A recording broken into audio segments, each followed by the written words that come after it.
Karnataka town and country planning ರೂಲ್ಸಲ್ಲಿ ಏನಿದೆ ಅದನ್ನು ಇಂಪ್ಲಿಮೆಂಟೇಷನ್ಗೆ ತಗೊಂಡು ಬಂದಿದ್ದೇವೆ. ಅದನ್ನು ಇಷ್ಟು ದಿನ ಅದು ಇಂಪ್ಲಿಮೆಂಟೇಷನ್ ಬಂದಿಲ್ಲ, ನಮಗೆಲ್ಲ ಕೆಲಸ ಆಗ್ತಾ ಇಲ್ಲ ಅಂತ ಹೇಳಿದರು. ಸೊ ಹೊಸ ರೂಲ್ಸು ಹಿಂದೆನೇ ಅಪ್ರೂವ್ ಆಗಿತ್ತು, ಅದನ್ನು ಈಗ ಇಂಪ್ಲಿಮೆಂಟೇಷನ್ ಮಾಡಿ ಆ ಒಂದು ಸಮಸ್ಯೆಗೂ ಪರಿಹಾರ ಕೊಡ್ತಾ ಇದ್ದೇವೆ. BMRCL 12% ದರ ಪರಿಷ್ಕರಣೆಗೆ ಕೇಂದ್ರ ಸರ್ಕಾರಕ್ಕೆ ಪ್ರಸ್ತಾವನೆ ಹೋಗಿದೆ. ಅವ್ರ ಹತ್ರ ನಾನು ನೆಕ್ಸ್ಟ್ ಈ ವಾರದಲ್ಲಿ ರಿವ್ಯೂ ಮೀಟಿಂಗ್ ಮಾಡ್ತೇನೆ. ರಿವ್ಯೂ ಮೀಟಿಂಗ್ ಮಾಡಿದ ಮೇಲೆ ನಿಮ್ಮ ಹತ್ರ ಮಾತಾಡ್ತೇನೆ.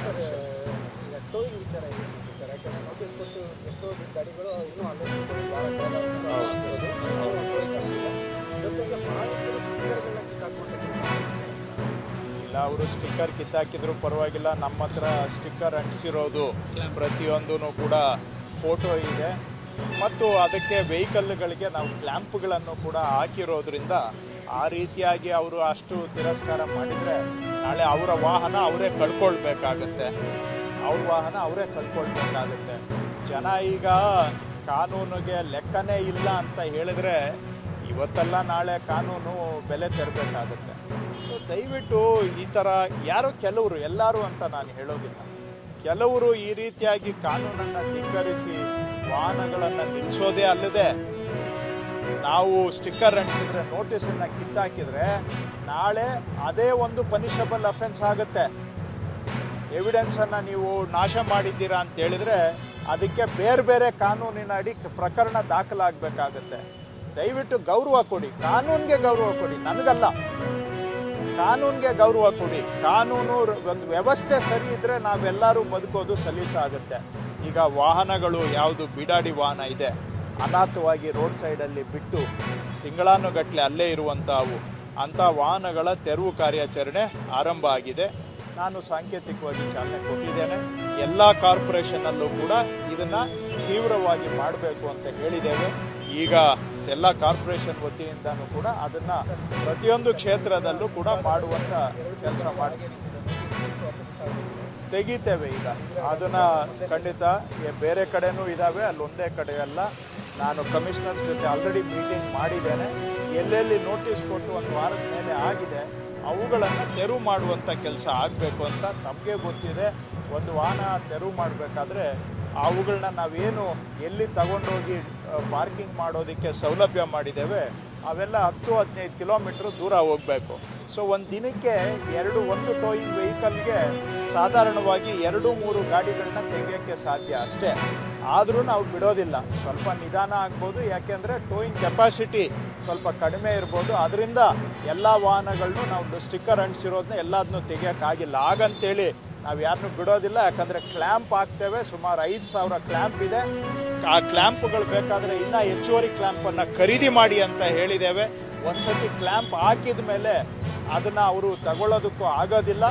ಅವುಗಳನ್ನ ನಾವು ಈ ಸ್ಟೆಪ್ ಅವ್ರೇನಾದರೂ ಬಂದು ದಂಡ ಕಟ್ಟಿ ಬಿಡಿಸ್ಕೊಂಡ್ರೆ ಅದಕ್ಕೂ ಅವಕಾಶ ಕೊಡ್ತೀವಿ. ನಾವೇನು ಜನಗಳಿಗೆ ಎಲ್ಲ ಒಂದೇ ಸತಿ ಕಾನೂನನ್ನು ಅವ್ರ ಮೇಲೆ ಗದಾಪ್ರಹಾರ ಮಾಡೋ ಉದ್ದೇಶನೂ ನಮಗೆ ಇಲ್ಲ.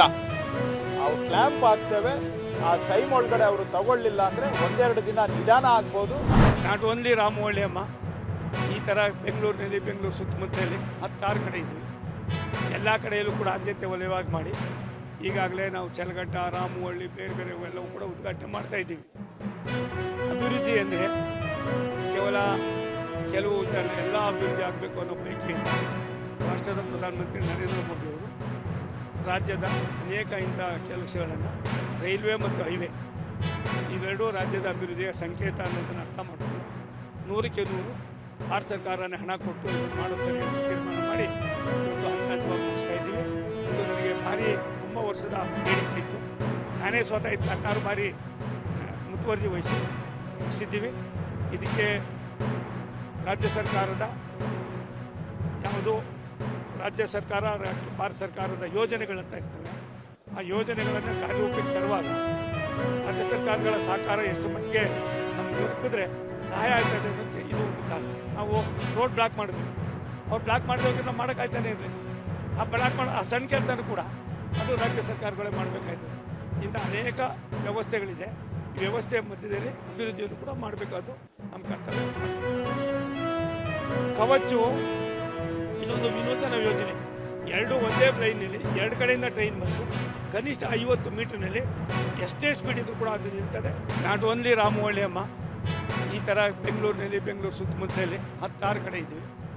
ಎಲ್ಲ ಕಡೆಯಲ್ಲೂ ಕೂಡ ಆದ್ಯತೆ ವಲಯವಾಗಿ ಮಾಡಿ ಈಗಾಗಲೇ ನಾವು ಚಲಘಟ್ಟ, ರಾಮವಳ್ಳಿ, ಬೇರೆ ಬೇರೆ ಕೂಡ ಉದ್ಘಾಟನೆ ಮಾಡ್ತಾ ಇದ್ದೀವಿ. ಅಭಿವೃದ್ಧಿ ಅಂದರೆ ಕೇವಲ ಕೆಲವು ಎಲ್ಲ ಅಭಿವೃದ್ಧಿ ಆಗಬೇಕು ಅನ್ನೋ ಬಯಕೆ ಇದೆ. ರಾಷ್ಟ್ರದ ಪ್ರಧಾನಮಂತ್ರಿ ನರೇಂದ್ರ ಮೋದಿಯವರು ರಾಜ್ಯದ ಅನೇಕ ಇಂಥ ಕೆಲಸಗಳನ್ನು ರೈಲ್ವೆ ಮತ್ತು ಹೈವೇ ಇವೆರಡೂ ರಾಜ್ಯದ ಅಭಿವೃದ್ಧಿಯ ಸಂಕೇತ ಅನ್ನೋದನ್ನು ಅರ್ಥ ಮಾಡ್ಕೊಂಡು 100ಕ್ಕೆ 100 ಭಾರತ ಸರ್ಕಾರನೇ ಹಣ ಕೊಟ್ಟು ಇದು ಮಾಡೋ ಸರಿ ಅಂತ ತೀರ್ಮಾನ ಮಾಡಿ ಇವತ್ತು ಹಂತ ಹಂತವಾಗಿ ಮುಗಿಸ್ತಾ ಇದ್ದೀವಿ. ಇದು ನನಗೆ ಭಾರಿ ತುಂಬ ವರ್ಷದ ಬೇಡಿಕೆ ಇತ್ತು. ನಾನೇ ಸ್ವತಃ ಇದಕ್ಕೆ ಕಾರು ಬಾರಿ ಮುತುವರ್ಜಿ ವಹಿಸಿ ಮುಗಿಸಿದ್ದೀವಿ. ಇದಕ್ಕೆ ರಾಜ್ಯ ಸರ್ಕಾರದ ಯಾವುದೋ ರಾಜ್ಯ ಸರ್ಕಾರ ಭಾರತ ಸರ್ಕಾರದ ಯೋಜನೆಗಳನ್ನು ಆ ಯೋಜನೆಗಳನ್ನು ಕಾರ್ಯರೂಪಕ್ಕೆ ತರುವಾಗ ರಾಜ್ಯ ಸರ್ಕಾರಗಳ ಸಹಕಾರ ಎಷ್ಟು ಮಟ್ಟಿಗೆ ನಮ್ಗೆ ದೊರಕಿದ್ರೆ ಸಹಾಯ ಆಯ್ತದೆ ಅನ್ನೋದಕ್ಕೆ ಇದು ಒಂದು ಕಾರಣ. ನಾವು ರೋಡ್ ಬ್ಲಾಕ್ ಮಾಡಿದ್ವಿ, ಅವ್ರು ಬ್ಲಾಕ್ ಮಾಡಿದವಾಗ ನಾವು ಮಾಡೋಕ್ಕಾಯ್ತಾನೆ ಇರಲಿಲ್ಲ. ಆ ಬ್ಲಾಕ್ ಮಾಡೋ ಆ ಸಣ್ಣ ಕೆಲಸನೂ ಕೂಡ ಅದು ರಾಜ್ಯ ಸರ್ಕಾರಗಳೇ ಮಾಡಬೇಕಾಯ್ತದೆ. ಇಂಥ ಅನೇಕ ವ್ಯವಸ್ಥೆಗಳಿದೆ. ಈ ವ್ಯವಸ್ಥೆಯ ಮಧ್ಯದಲ್ಲಿ ಅಭಿವೃದ್ಧಿಯನ್ನು ಕೂಡ ಮಾಡಬೇಕಾಗುತ್ತೆ.